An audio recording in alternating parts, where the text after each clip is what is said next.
with this election. We got these mail-in ballots that everybody's going crazy about. We've got coronavirus. Can't nobody get to the polls. We've got a president who says, if I don't win, I ain't leaving. And I am telling you, I'm not going. So what happens, Deontay, if President Trump loses this election? How do you feel about your man? Well, so I am very confident that that will not be happening, just based upon what we've seen. And we've been here in 2016, and they were so focused on President Trump not conceding and not accepting the results. And this is true. And we saw who really still hasn't accepted the results was Hillary Clinton. And so, I'm not worried about President Trump. If something happened that does happen, I'm not worried about him not accepting the results and not. So look, I'm on your side. I have just as much confidence as you do. However, I am interested in how would you feel if he were to lose and not accept that loss? Well, if the president, he said he will. If the president, loses and he doesn't, now, listen. He refused to commit to leaving. I am someone who holds all people accountable, and so I will hold him accountable for that. And but I trust the president that he will. That if he loses the election, that he will gracefully bowed, and life will go on for him, and life will go on for the country, and the country. Life will definitely go on for him. He owns the Supreme Court, or he will by then. There probably won't be another reason for him to stay in office, to be honest. He can just, as Jesse Jackson told me, he can just live in the shade under the trees that he's planted after that happens. So what would happen if the election results were disputed, Jeff? Yeah, this is going to be interesting because this is not going to be a landslide either way. This election will be contested. I'm calling it right now. No matter who wins, no matter who loses, it will be contested. If Trump loses, on the right, we're going to pretend like it was voter fraud, massive voter fraud. If Biden loses, we're going to pretend it was voter suppression. And what's going to be tough about this is that in either scenario, there's probably not going to be enough evidence to prove that claim. So either way, we are going to have a president by Inauguration Day because federal law and the Constitution requires it. But this is going to be a mess. This will not be decided on Election Day. And if there isn't enough evidence for what either party claims, I'm going to come down on either of them, whether it's Trump or Biden. Well, it's interesting when you say this is not going to, it's not going to be decided on Election Day. It's impossible for it to be decided on Election Day because of the mail-in ballots. Is that right, Dominique? No. Yeah, it's right. Thank you partly to the fact that, Trump has hobbled the post office and, appointed one of his donors with no experience to run the place. And he has admitted to slowing down the mail. Now, here's the thing. You can say it's true there's voter suppression, and it's true they're going to claim that there's fraud. And I agree that probably it won't be decided right away, and it will be contested. The only problem with your argument is that, in fact, there is a lot of evidence of voter suppression, starting with what's happening with the post office, continuing with the president, with no evidence saying that mail-in voting is riddled with fraud. There's no data to support that. He's just saying it. He's hedging his bets so that if he loses, he can say, where, I got cheated. That is voter suppression in itself. Just by the president of the United States, the so-called leader of the free world, saying there's a problem with mail-in voting or making up a lie that there's a difference between absentee voting and vote by mail. The suppression has already started. And so there would be a strong argument. I hope it's a landslide, but I hate to say it. I agree with you, Jeff. I think it is going to be contested. How is it okay that President Trump has suggested that people vote twice and no one says anything about that part? Yeah, I don't think most people anymore are taking. It's been so much. It's just the latest statement by him. There's so many things that you could have brought him up on charges, whether he's the president or not. But on the point on the election, I think one aspect of it is this is a country that wants gratification now, and so we're going to get to Election Day. We're going to be expected to name a president that night, and I think what you're hearing here is that all of us should sort of temper that expectation. that it's not going to be that night, that we're probably going to have to wait for the 17 days and for all the ballots to come in.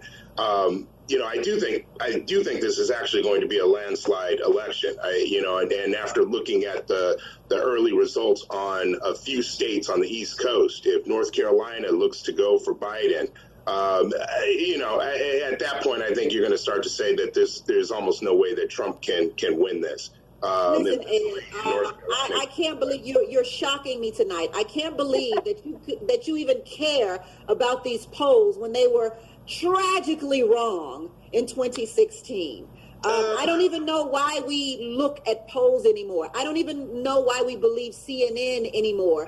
Yeah. Because they were drastically wrong, and all of it was wrong. Not just CNN. And polling as a science is for, especially on electoral, is way off now. I think the prevalence of cell phones, and no one really talks about how many now cell phones there are. So you're not getting a real cross section of the country with regards to polling. And to your point, in 2016, but the real issue in 2016 was the October surprise. I mean, it was the FBI announcement 10 days out or 4 or 5 days out, whatever the timeline was, that drastically shifted the impressions, and that played out in the polling. You could see the public opinion change. We can talk all day and all night about the things that interfered and ultimately caused Hillary Clinton's demise. There were several things that happened. There was James Comey. There was the Russians. There were a lot of things that happened. And I have to say, I could give a shit less about it, because if you want to win, you got to kick ass. Right. You got to go in and you got to kick ass. If you want to if you want to beat Mike Tyson, it will never be by unanimous decision. You have to knock him out. And so I think for this election, if you want to beat Trump, like you said, Ed, it has to be a landslide. Because if there is any discrepancy in any of these voting, in any of these voting ballots, if there is any doubt, first of all, Trump will own the Supreme Court.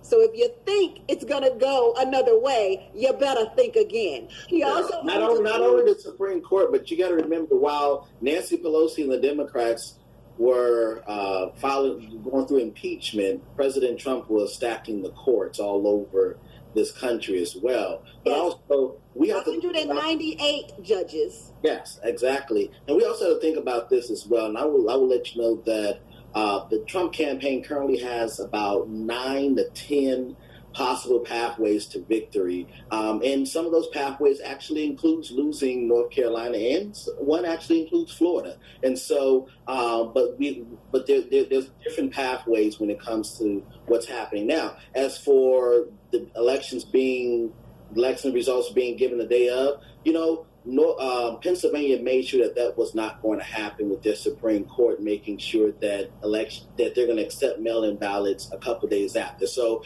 this is all in the plan of the Democratic Party to make sure that it gets drawn out, because, I mean, hey, why not? That's amazing that you would say that, considering that Trump is the one that's slowing down the mail, literally. The Democrats just literally go to the polls and risk their lives. And I have to say another thing here. We said, Trump owns the Supreme Court. He's had all these victories. He doesn't even need to win. Except for that, in order to stay out of jail, he may need to win. He's got multiple investigations going against him. And there's another thing he's doing while he's in office, which is enriching himself and his family as he profits off foreign dignitaries and the U.S. government, paying to stay in his hotels and giving Ivanka special, licenses for China, and all the ways that they are raiding the U.S. Treasury. Those things will not continue if he's no longer president, no matter who's on the Supreme Court. And to the point about the judges, I think where this really plays out, and to kind of bring this full circle back to Ruth Bader Ginsburg, the Shelby case, and looking at the Civil Rights Act and voting rights in the South. When you look at what happened in Georgia with the Secretary of State there, the way he maneuvered the voting and the polling places in such a way that African Americans in rural areas had to drive, upwards of 50 miles to get to a polling place, something like that, something crazy. You only see this restriction of the vote on one side of the ledger. I have never seen a Democrat restrict people from coming to the polls, and it's one of those sacrosanct American rights is the right to vote. But consistently, the Republican Party continues to try to keep people from voting, exercising a very simple, basic right. Let me ask you this question. So I was at the Supreme Court tonight, and there was over thousands of people. I was on the steps. There was thousands of strangers sitting next to each other. So are we really going to have this topic about safety at the polls when we see all of these crowds at the Supreme Court, when we saw the March on Washington, all of these crowds and on the March on Washington? Like, listen, I support the March on Washington. I support people going there for Ruth Bader Ginsburg. But this is my question is this. If people can go to Walmart, if people can go wherever they want to go, you mean to tell me they can't go to the polls? They can't go and vote early? You shut down polls in the county so that people have to go long distances to vote.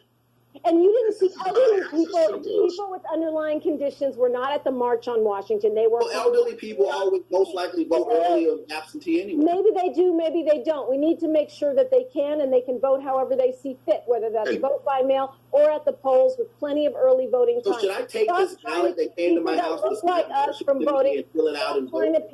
Stop trying to keep black and brown people from voting. Stop it. It's un-American. What should I do with this ballot that was mailed to I live in Pentagon City area, Virginia. What should I do with the ballot that was mailed to me? You have options. Can I pull that out and turn it back in? You have options. Why would you rather have whether your grandfather could read English or not? I mean, we're going to pay a poll tax in order to cast the vote. You have options. Sign it, mail it in, go to the polls. There's options for you to exercise that right. You want some limitation on whether you wear Nikes or Adidas and whether you can vote? Should there be some qualifier as to who can vote? Listen, the games are beginning. There's 45 days until the election, and the Democratic Party is going to pull out whatever bags or tricks they have. Sure. We're going to pull out maps that show where and how people can't vote in which they reside. Low battery, please charge. Not going to be able to show that there was widespread voter suppression, that the election would have gone differently if more people would have been able to vote. The bottom line is, even with voter ID laws, that doesn't even impact black turnout. It's already been shown that. Harvard Business Review showed that. So even when we're talking about the low battery, please charge. ballots, if every single voter voted by mail-in ballots, it would represent a fraction of what the USPS already does anyway. So people are going to be able to vote, whether they show up, whether they mail it in, whether it's absentee. We'll take a quick break and we'll come right back on the Tammy Mac Late Show on Fox.